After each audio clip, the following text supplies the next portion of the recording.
부자들이 헌금하는 것을 보고 계셨습니다. 왜 보시고 계시는지 이유는 나와 있지 않습니다.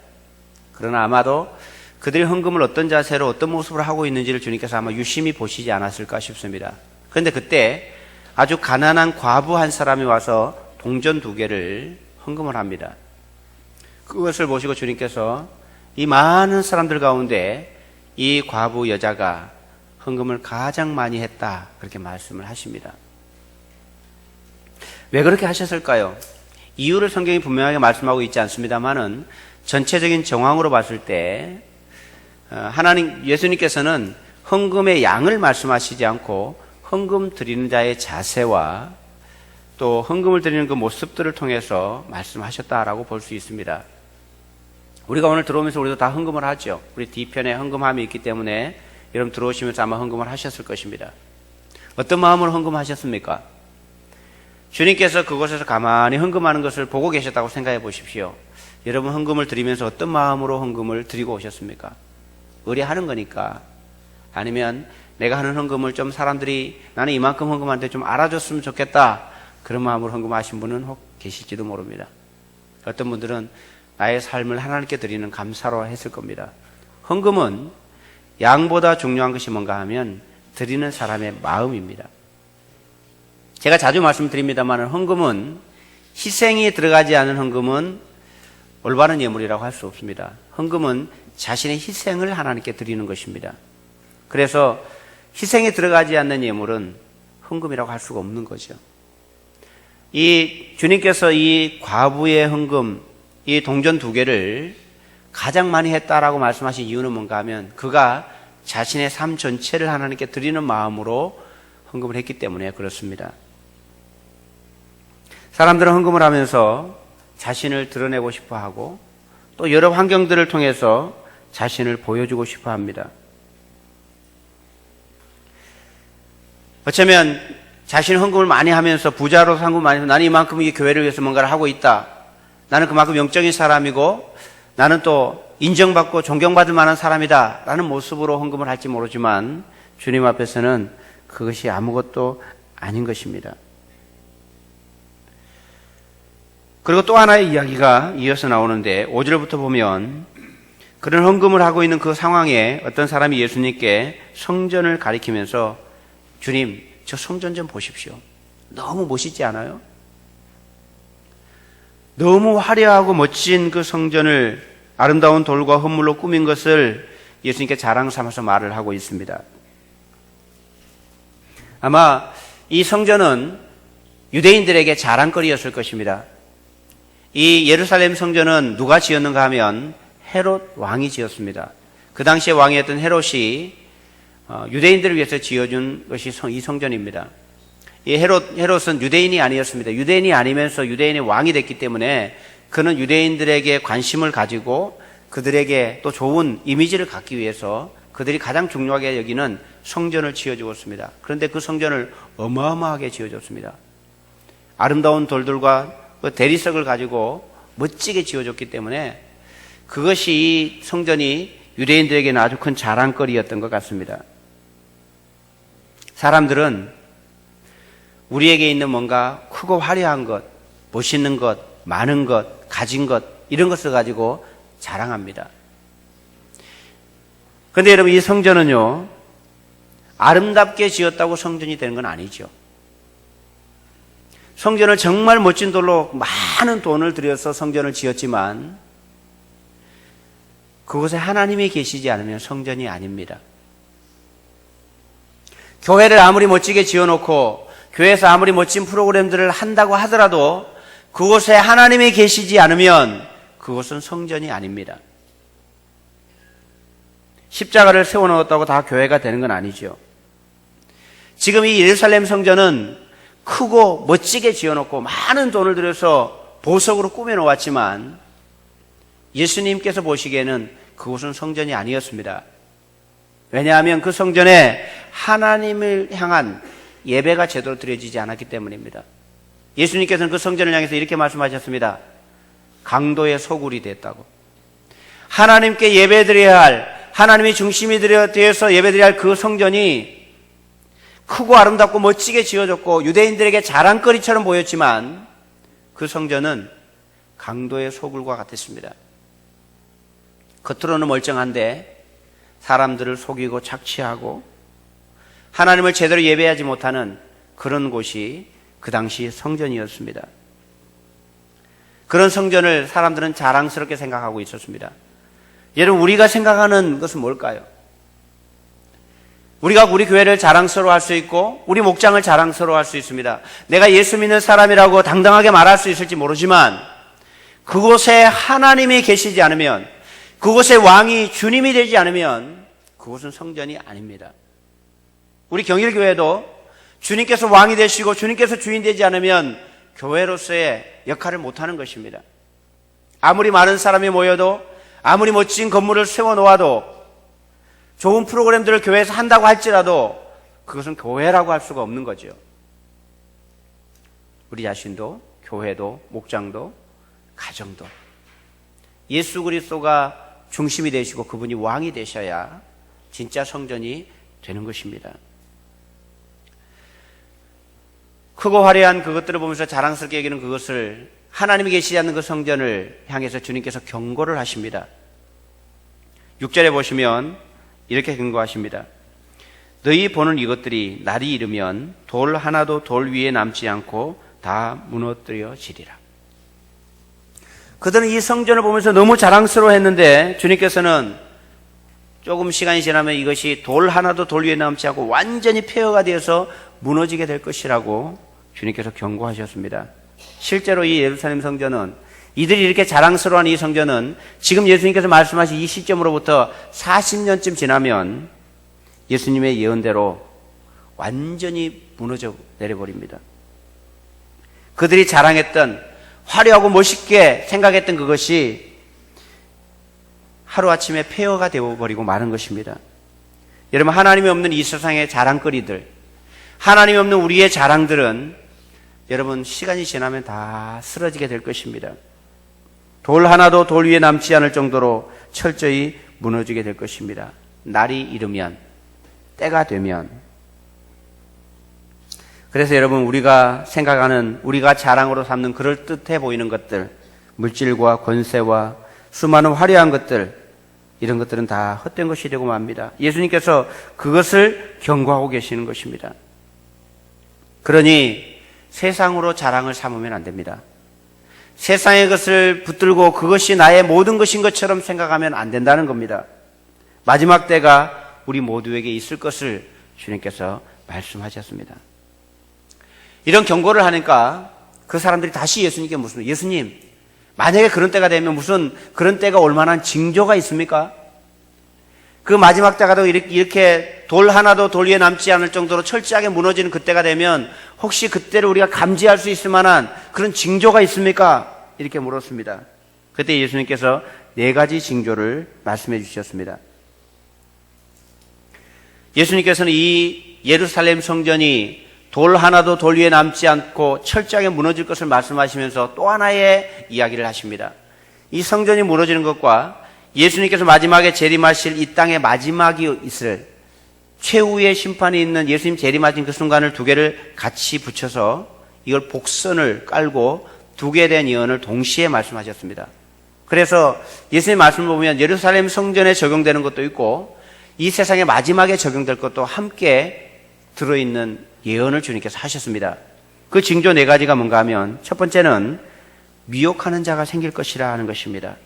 8절의 말씀 보시면 그때가 되면 미혹하는 자가 생기게 될 것인데 미혹을 받지 않도록 주의하라. 많은 사람이 내 이름으로 와서 이르되 내가 그라 하며 때가 가까이 왔다 하겠으나 그들을 따르지 말라. 이렇게 말씀하는 것입니다. 예수님께서 마지막에 재림하실 것을 생각하면서 그때 가짜들이 많이 나타날 것이라는 겁니다. 자기가 나타나서 자기가 재림한 예수라 이렇게 말할 것이라는 거예요. 지금도 그런 사람들이 있습니다. 우리나라에도 많습니다. 통일교회 문선명, 신천지의 이만희, JMS 정명석 이런 사람들이 그런 사람들입니다. 자기가 예수라는 거예요. 우리나라에서만 자기가 예수라고 주장한 사람들이 30명이 넘는다고 하니 참 웃기는 일입니다. 더 놀라운 것은 여러분 뭔지 아십니까? 그들이 자기가 예수라고 주장하는데 많은 사람들이 그들을 따라간다는 것이 더 놀라운 것입니다. 심지어는 교회를 다니는 사람들, 그 가운데서 목사와 장로도 있다는 거예요. 여러분 어떻게 이런 일이 있을 수 있을까요? 그런 일이 있는 이유는 이 일을 따라가는 것이, 미혹을 받는 것이 이성에 의해서 되는 것이 아니라 악한 영에 의한 미혹이라는 것을 우리가 알 수 있습니다. 말도 안 되는 것을 붙들고도 그것을 신앙처럼 붙들고 따라가는 미혹하는 영이 그때 있을 거라는 거예요. 그래서 미혹을 받지 않도록 주의하라고 말씀하십니다. 두 번째 징조는 9절에 보면 난리와 소요의 소문이 있을 것이라는 겁니다. 지금 온 세상에 뉴스를 듣고 있으면 난리와 소요의 소문만 들립니다. 우리나라도 지금 난리잖아요. 촛불 집회다, 태극기 집회다, 난리입니다. 홍콩에서도, 아프리카에서도, 미국에서도 어떤 분이 그러더라고요.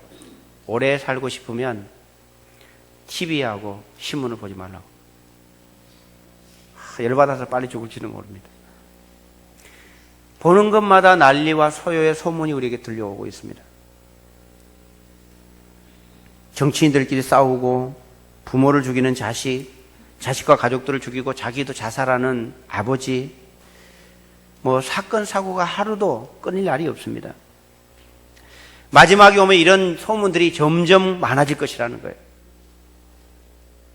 그런데 9절 끝에 보면 이런 일이 있기는 있는데 아직은 끝이 아니다 이렇게 말씀하십니다. 징조입니다. 징조. 세 번째 징조는 전쟁과 자연재해에 대한 것입니다. 10절에 보면 민족과 민족이 민족을, 나라가 나라를 대적하여 일어나겠다. 전쟁이죠. 11절에는 곳곳에 지진과 기근과 전염병이 있겠고 또 무서운 일과 하늘로부터 큰 징조들이 있으리라고 말합니다. 이거는 말하나 말하나 지금 계속해서 그런 일이에요. 지금 우리나라도 올해 태풍이 역대 가장 많이 올라왔고, 일본에 그제 올라갔던 그 태풍 때문에 일본에 21명인가 죽고 실종되고 100여 명 정도가 다치고 이런 난리가 지금 점점 아마 이게 많아질 것 같고, 우리나라도 뉴스를 보니까 태풍이 점점 많아질 것이라고 얘기를 하더라고요. 얘기하지 않아도 다 아는 내용이니까. 이런 소문들, 또 전쟁의 소문들, 이런 것들이 계속 들립니다. 마지막 네 번째 징조는 뭔가 하면 12절에 보시면 믿음에 대한 핍박이 있을 것이라는 것입니다. 이 모든 일 전에 내 이름으로 말미암아 너희에게 손을 대어 박해하며 회당과 옥에 넘겨주며 임금들과 집권자들 앞에 끌려가려니와. 믿음 때문에 끌려가는 일이 생길 거라는 겁니다. 심지어는 16절에 보면 부모와 형제와 친척과 보시 너희를 넘겨주어 죽게 하기도 하겠고, 17절에는 너희가 내 이름으로 말미암아 모든 사람의 미움을 받게 될 것이라 말씀합니다. 여러분 두려운 일이죠. 예수를 믿는다는 그 이유 하나만으로 박해를 당하는 일이 지금 세계 곳곳에 어마어마하게 많이 일어납니다. 우리나라의 선교사들이 전 세계에 들어가 있습니다만 그들 가운데 죽임을 당하기도 하고 추방당하기도 하고 끌려가기도 하고, 아마 이 일이 점점 심화될 것이고 이 땅에서도 아마 생길 것 같습니다. 우리나라에서도 아마 그런 일이 있을 것 같습니다. 이게 마지막 때에 있는 징조 가운데 하나입니다. 두려운 일이죠. 그때가 되면 도대체 우리가 어떻게 해야 되는가? 어떻게 해야 되는가? 이런 생각이 들기도 합니다. 그런데 여러분, 이런 일이 생길 때 주님께서 말씀하시는 것은 두려워하지 말라고 말씀합니다. 두려워하지 말라. 왜냐하면 주님께서 함께 해주시겠다는 거예요. 이런 징조가 주님께서 사랑하는 자기 자녀들이 있는데 왜 이런 일을 그냥 허용하실까? 그런 생각이 여러분 들잖아요. 이런 징조가 있기 전에 하나님 믿는 백성들은 다 보호해서 따로 하나님께 보호하시고 나머지는 멸망시키면 될 것 같은데 하나님 그렇게 안 하시고 이런 일들을 성도들이 함께 당하는 일들이 생길 거라는 거예요. 특별히 예수님을 믿는다는 이유 때문에 숱한 고난을 당한 일들이 역사 속에도 있어왔고 지금도 그 일이 있고 앞으로도 있을 것입니다. 마지막 때가 가까울수록 그 일이 더 심해질 것입니다. 예수를 믿는다는 이유 때문에 감옥에 갇히기도 하고 사자밥이 되기도 하고 불에 태워 죽임을 당하기도 하고 이런 일이 생깁니다. 왜 이런 일을 하나님께서 허용하시는 것일까? 이것이 이런 징조들이 성도들에게는 무슨 의미가 되는 것일까 하는 것입니다. 그것은 하나님께서 마지막 흔들어서 진짜를 가려내는 것입니다. 성경에 표현하면 알곡과 죽정이를 가려내는 겁니다. 우리 안에는 분명한 믿음, 진짜 믿음을 갖고 있는 사람들이 있고 그저 형식적인 가짜 믿음을 갖고 있는 사람도 있습니다. 그것을 마지막 흔들어서 진짜를 골라내는 겁니다. 그래서 이때가 되면 여러분 두려워하기보다는 하나님 앞에 담대함을 가지고 견디는 것이 필요합니다. 이런 과정을 통해서 주님께서 두 가지 일을 하시겠다고 말씀하시는데 첫 번째 13절에 보시면 이 일이 도리어 너희에게 증거가 되게 될 것이다 하는 거예요. 증거가 되리라는 말은 밑에 각주에 보면 증거의 기회가 되리라라고 되어 있습니다. 무슨 말씀인가 하면 이런 환경들을 통해서 오히려 예수를 믿지 않는 사람들에게도 복음이 전해지고 그들에게 하나님의 살아계심을 보여주는 기회가 될 것이라는 뜻입니다. 그 속에 하나님께서 역사하셔서 거짓 믿음이 드러나고 참 믿음이 하나님의 살아계심을 보여주는 그런 역사적인 기회가 될 것입니다. 그것을 통해서 하나님의 복음을 전할 수 있는 기회가 생길 것입니다. 초대교회 때도 보면 예루살렘 교회에 핍박이 일어났습니다. 스데반이 돌에 맞아 죽고 사람들이 각지로 흩어지는 그 사건을 통해서 복음이 예루살렘 교회 안에 있었던 이 복음이 전 세계로 확장돼가는 기회가 됩니다. 그런 기회가 우리에게 있을 것을 주님께서 미리 말씀하셨습니다. 그때가 되면 여러분 두려운 마음이 생길 수도 있고 야 그때 되면 정말 큰일이다. 나는 그때 되면 믿음을 지킬 수 있을까? 여러분 그런 고민이 혹시 되십니까? 걱정 안 하셔도 됩니다. 왜 걱정 안 해도 되냐 하면 그때가 되면 주님께서 우리에게 함께 하셔서 그것을 넘어갈 수 있는 힘과 능력을 공급해 주신다고 말씀하십니다. 14절 말씀 보십시오. 그런 일이 있을 때 14절에 보시면 그러므로 너희는 변명할 것을 미리 궁리하지 않도록 명심하라. 내가 그때 가면 어떻게 할까 고민하지 말라는 거예요. 왜냐하면 15절 내가 너희의 모든 대적이 능히 대항하거나 변박할 수 없는 구변과 지혜를 너희에게 주리라. 그때 되면 여러분 우리가 그때 되면 내가 배신하면 어떨까? 내 하나님 모른다고 이런 고민이 될 수 있을지 모릅니다. 그런 고민할 필요가 없어요. 내가 분명한 믿음을 갖고 있으면 그때 하나님께서 할 말도 주시고 견딜 수 있는 능력도 두시겠다는 거예요. 우리가 지금 우리에게 필요한 것은 뭔가 하면 그때 가면 여러분 용기가 있는 사람이라고 내가 믿습니다 이렇게 말하는 것이 아니에요. 목숨을 걸고 예수 그리스도를 고백해야 되기 때문에 그때는 용기 있는 사람이라고 되는 것이 아니에요. 분명한 예수 그리스도가 내 안에 삶이 되지 않은 사람은 그 고백을 할 수가 없어요. 그래서 오늘 내 믿음에 내 안에 예수 그리스도가 진짜 왕이 되어 계시고 나는 진짜 하나님의 사람인가 하는 것을 우리가 기억해야 된다는 것입니다. 그것이 되지 않으면 그때는 어느 누구도 이것을 견딜 수 없을 거예요. 시대 속에서 그런 상황을 견뎌왔던 지금도 북한 땅에는 이 예수님을 믿는 그 이유 때문에 수많은 사람들이 죽임을 당하고 고난을 당하기도 합니다. 그들이 견디는 이유가 뭘까요? 그들이 대단한 사람이라서가 아닙니다. 하나님께서 그들에게 견딜 수 있는 힘을 주시기 때문입니다. 그것이 우리에게도 동일할 것입니다. 주님께서 능히 견디게 하시겠다는 거예요. 우리 믿음의 선배들이 믿음을 지켜왔던 유일한 이유는 하나님의 함께 하심이었습니다. 그래서 주님께서는 보시면 18절에 보시면 이렇게 말씀하십니다. 그들이 너희 머리털 하나도 상하지 아니하리라. 19절 너희의 인내로 너희 영혼을 얻으리라. 여러분 이것은 육신에 대한 것을 말하는 것이 아니라 우리 영적인 것을 의미합니다. 우리는 육신적으로 고난을 당할 수 있습니다. 그러나 우리의 영을 건드릴 수 없다는 뜻이에요. 하나님께서 그것을 견딜 수 있는 힘을 주시고 온전한 자로 보호해 주시겠다는 하나님의 약속이 있습니다. 그래서 그때가 되면 어떡할까가 아니라 오늘 예수 그리스도가 분명한 나의 생명의 주인이 되어 계신지, 나는 하나님의 사람인지, 진짜 믿음을 가지고 오늘을 살아가고 있는지, 그것을 생각해 보라는 것입니다. 만약에 우리가 교회에 나와서 예배도 드리고 헌금도 하고 기도도 하고 다 하지만 분명한 내 속에 예수 그리스도가 생명이 되고 나의 구원주가 나의 왕이 되지 않는 사람들은 그때 되면 다 배신할 것입니다. 나는 안 할 건데요. 그럴 수 없어요. 어떻게 그걸 목숨을 걸고 한단 말입니까? 예수 그리스도가 나의 왕이 아니시면 어느 누구도 그것을 견딜 수가 없어요. 그래서 오늘 우리가 예수님이 진짜 나의 생명의 하나님이신지를 생각해 보아야 한다는 뜻입니다. 그들을 하나님께서는 할 말도 넣어주시고 견딜 수 있는 힘도 주시고 어느 누구도 머리털 하나도 건드리지 못하도록 보호해 주시겠다라고 주님께서 약속하고 계시는 것입니다.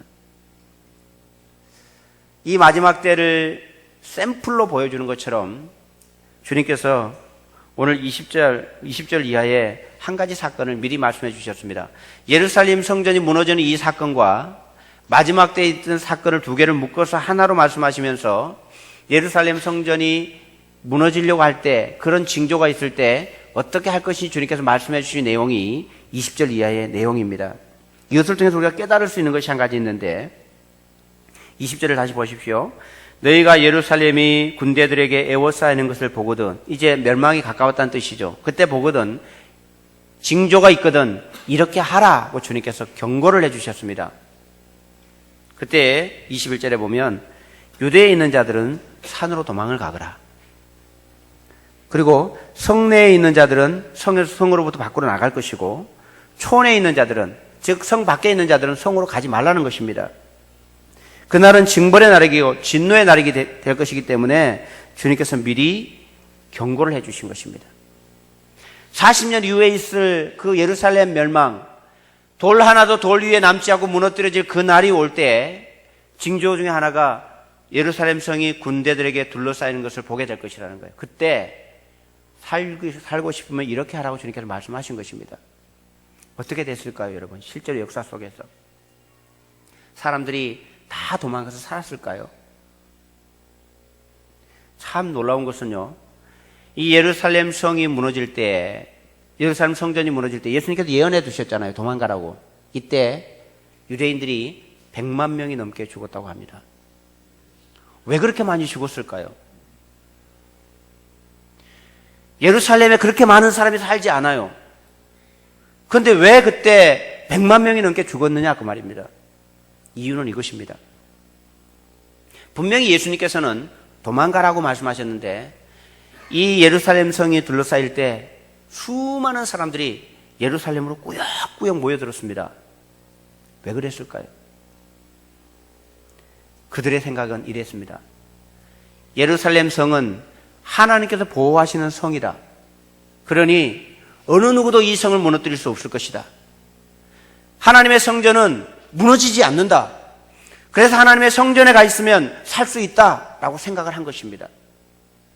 예수님께서는 그때가 오면 도망가라고 말씀하셨는데 자기 생각을 가지고 예수님의 경고와 상관없이 자기 생각대로 예루살렘에 모여들었는데 그때 예루살렘 성을 무너뜨렸던 디도 장군이 한 사람도 남기지 않고 다 죽이라고 명령을 한 것입니다. 그래서 100만 명이 넘게 죽었다고 합니다. 참 놀라운 일이죠. 예수님께서 경고를 하셨는데도 불구하고 여러분, 마지막 때는 어떨 것 같습니까? 마지막 때는 어떨 것 같습니까? 아마 제가 생각하기에는 이 예루살렘 성전이 무너지는 이것이 마지막 때의 샘플일 것이라고 저는 생각을 합니다. 오늘날도 주님께서는 우리에게 마지막 때가 있을 것을 말씀하십니다. 이 땅에 사는 수많은 사람들, 거의 대부분의 사람들이 무슨 마지막 때가 있느냐고 말합니다. 예수님이 재림하고 이 세상에 종말이 온다는 것에 대해서 사람들은 기독교에서 자기들 종교를 사람들을 끌어모으기 위해서 만들어낸 이야기라고 생각합니다. 심지어는 교회에 다니는 사람들 중에서도 무슨 이 멀쩡한 세상이 하루아침에 다 없어질 것이라고, 이것이 어떻게 종이짝처럼 없어지게 되느냐고 그렇게 생각하는 분들도 많이 있습니다. 그런데 주님께서는 그날이 있을 것을 말씀하셨고 그날이 가까이 오면 이러이러한 징조가 있을 것이라고 우리가 말씀해 주셨습니다. 지금 우리 주변에는 그 징조들이 너무나 많이 일어나고 있습니다. 그래서 우리가 느끼는 것은 성경대로면 그 마지막이 가까이 왔다는 것을 우리는 충분히 감지할 수 있습니다. 그래서 27절의 말씀 보시면 그때의 사람들이 인자가 구름을 타고 능력과 큰 영광으로 오는 것을 보리라. 28절 이런 일이 되기를 시작하거든 일어나 머리를 들라 너희 속량이 가까웠느니라. 머리를 들라는 말은 희망과 용기를 가지라는 것입니다. 드디어 구원의 날이 왔기 때문에 머리를 들고 그분을 맞이할 준비를 하라는 뜻입니다. 여러분, 이 마지막 때에 그 징조를 보고 미리 준비가 된 사람들은 머리를 들고 주님을 환영할 준비가 된 영광스러운 날이 될 것입니다. 그러나 이것을 보고도 준비되지 않은 사람들에게는 멸망의 날이 될 것입니다. 그래서 예수님의 재림의 날은 양면성을 가지고 있습니다. 어떤 사람에게는 영광스러운 날이 될 것이고 어떤 사람에게는 심판의 날이 될 것입니다. 주님께서 그것을 우리에게 경고로 말씀해 주고 있습니다. 그렇다면 성도는 이 마지막 때가 올 것을 생각하면서 어떻게 해야 합니까? 주님께서는 오늘 29절 이하에서 어떻게 해야 되는지를 말씀하십니다. 29절 보시면 비유로 말씀하시되 무화과 나무와 모든 나무를 보아라. 싹이 나면 너희가 여름이 가까웠다는 것을 알지 않느냐. 똑같은 말씀을 하시면서 징조가 있으면, 내가 너희에게 말한 이 징조가 있으면 마지막 때가 왔다는 것을 알라. 너희가 여름이 가까운 것은 알면서 어떻게 이 징조를 통해서 마지막 때가 왔다는 것을 생각하지 못하느냐, 그 말이겠죠. 미혹하는 자가 나타나고 난리와 소요의 소문이 들리고 전쟁과 자연재해가 일어나고 믿음에 대한 핍박이 일어나면 그때 마지막이 가까이 왔구나 하는 것을 감지하고 알라는 뜻입니다.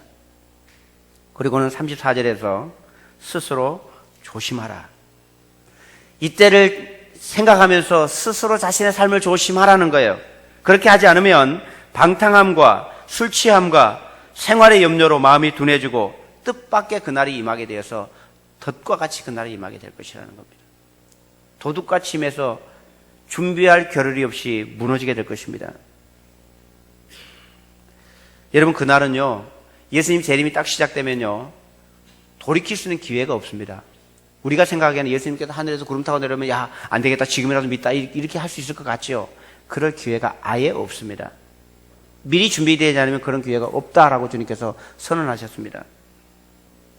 그래서 그날이 임하면 덫과 같이, 덫에 걸리고 나면 빠져나갈 방법이 없어요. 주님의 재림은 35절에 보면 이 날은 온 지구상에 거하는 모든 사람에게 임하게 될 것이다. 한국에 먼저 있고 그 다음에 일본으로 옮겨가고 그런 게 아니라 동시다발적으로 전 세계에 동시에 임하게 될 것입니다. 주님의 임하심이 동시에 모든 사람이 보게 될 것입니다. 기회가 없습니다. 어떤 사람은 밤에 맞이하게 될 것이고 어떤 사람은 낮에 맞이하게 될 것입니다. 왜냐하면 지구는 한쪽은 낮이고 한쪽은 밤이잖아요. 그래서 예수님께서 이런 말씀하셨습니다. 동시에 임할 것을 말씀해. 우리 찬양, 그런 찬양이 있어요. 두 사람이 함께 맷돌을 갈다가 한 사람은 가고 한 사람은 남겠네. 두 사람이 함께 잠을 자다가 한 사람은 가고 한 사람은 남겠네. 그런 찬양이 있죠. 동시다발적으로 임해서 우리가 미리 준비하지 않으면 이것은 준비할 수 있는 기회가 없다라고 하는 것을 말씀해 주는 것입니다. 이렇게 준비된 자들은 36절에 보면 이러므로 너희는 장차올 이 모든 일을 능히 피하고 인자 앞에 서도록 항상 기도하며 깨어 있으라. 미리 준비가 되고 항상 기도하며 깨어 있는 사람들에게는 이 날이 덫이 임하는 것처럼 되는 것이 아니라 그 날을 피할 수 있는 날이 된다는 뜻입니다. 그 날이 영광스러움의 날이 된다는 의미입니다. 오늘 설교를 통해 이 말씀을 들어도 아이고, 목사님은 오늘 또 저런 말씀을 또 하시네. 그때 돼봐야 알지 무슨 마지막 때가 있느냐고 생각하는 분이 계실지도 모릅니다. 설교해도 들은 채 만채 관심도 없고 가봐야 알지, 지금 내가 먹고 살기 바쁜데 무슨 그런 까지 신경 쓰느냐, 그렇게 생각하는 분이 혹 계실지도 모릅니다. 근데 그렇게 준비가 되지 않은 사람들은 방탕함과 술 취함과 세상의 염려 속에 빠져서 그날을 준비하지 못하고 살아간다는 것입니다. 그 재림의 날은 하나님 아버지만 아십니다. 그러나 우리에게 주님께서 가르쳐 주신 것은 징조를 보면 가까이 왔다는 걸 알게 해주신다는 거예요. 왜 주님께서 이 말씀을 하셨을까요? 심판이 목적이라면 관계없이 심판하시면 끝납니다. 그런데 주님께서 이 말씀을 너무나 많이 하셨습니다. 마지막 때면 이런 징조가 있다. 마지막 때는 준비해야 된다. 이 말씀을 하신 이유가 뭐겠습니까? 우리를 사랑하셔서 살리고 싶은 거예요. 살리고 싶은 거예요. 그 날이 준비되어서 심판의 날이 아니라 영광의 날이 되도록 우리 사랑하는 성도들에게 그 날을 맞이하게 해주고 싶은 주님의 마음이 담겨 있는 겁니다. 그래서 말씀을 또 하시고 또 하시고 계속 하신 거예요. 주님이 이 일 때문에 오셨거든요. 사랑하는 성도 여러분, 우리가 믿든지 안 믿든지 이 재림의 날은 반드시 있습니다. 어떤 사람에게는 도둑이 임하는 것처럼 덫에 걸리듯이 이 날을 맞이하는 사람도 있을 것이고, 어떤 사람들은 이 날을 미리 예비하고 준비함으로 우리의 머리를 들고 주님을 찬양하는 영광의 날로 맞이할 수도 있을 것입니다. 여러분은 어떨 것 같으십니까?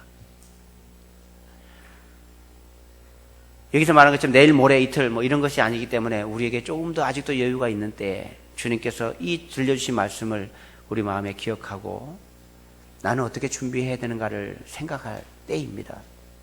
틀림없이 징조를 봤을 때 마지막 때가 가까이 온 것은 틀림없는 것 같습니다. 그래도 우리에게 아직도 기회가 있다는 것이, 주님께서 이런 말씀을 통해서 우리에게 그때를 준비할 수 있는 기회를 주셨다는 것이 우리에게는 은혜 중에 은혜입니다. 오늘 이 말씀을 듣고 있는 저와 우리 모든 성도들, 하나님의 말씀을 기억하고 그 말씀을 준비함으로 덫에 걸리는 심판의 날이 아니라 영광의 날이 되어서 그때 하나님을 찬양하고 주님 앞에 들림받아 하나님 나라의 소망을 품고 그 은혜 가운데 살아가는 우리 모든 성도들 되기를 주님의 이름으로 축복합니다. 우리 말씀을 생각하시면서 기도하십시다.